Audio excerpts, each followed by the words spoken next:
మనం ఇప్పుడైతే గరం మసాలా పౌడర్ని తయారు చేసుకుందామండి. మీ గరం మసాలాని బిర్యానీలలో మటన్లలో ఎక్కువ యూజ్ చేస్తామండి. బయట దొరికే షాప్లో కొనే అవసరం లేకుండా ఇంట్లోనే ఎలా తయారు చేసుకోవాలో చూపిస్తానండి మీకు ఈ వీడియోలో. గరం మసాలా పౌడర్ అండి, 2 టీ గ్లాసు ధనియాలు, 1 స్పూన్ సాజీరా, 1 స్పూన్ సోంపు, 2 బిర్యానీ ఆకులు. ఇవన్నీ మెత్తగా అంటే దోరగా వేయించుకోవాలండి. దోరగా వేయించుకున్నాక ఇదే ఒక ప్లేట్లో వేసుకోవాలి.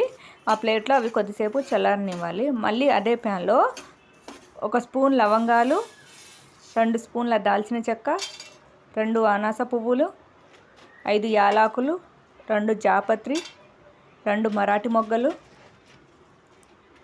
1/2 స్పూన్ మిరియాలు, ఒక 5 ఎండుమిర్చి, ఇవన్నీ వేయించుకోవాలండి. ఇవన్నీ మాడకూడదండి. ఇవన్నీ వేయించి పక్కన పెట్టుకోవాలండి. పక్కన పెట్టుకొని కొంచెం చల్లారినాక మిక్సీ పట్టుకోవాలి.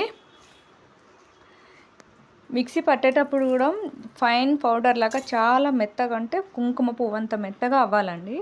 అట్లా అయితేనే కూరలో వేసేటప్పుడు టేస్ట్ ఉంటుందండి. అంటే కూరలో సరిపోతుందండి, కలిసిపోతుంది అన్నట్టు. ఇలా ప్లేట్లో మళ్ళీ పెట్టుకొని కొద్దిసేపు ఆరనిచ్చి మళ్ళీ ఆ పౌడర్ని ఒక బాక్స్లో, ఒక కంటైనర్లో స్టోర్ చేసుకోవాలండి. స్టోర్ చేసుకునేటప్పుడు మూతనైతే టైట్గా పెట్టుకోండి, గాలి అయితే పోకూడదు. గరం మసాలా పౌడర్ రెడీ అయిందండి.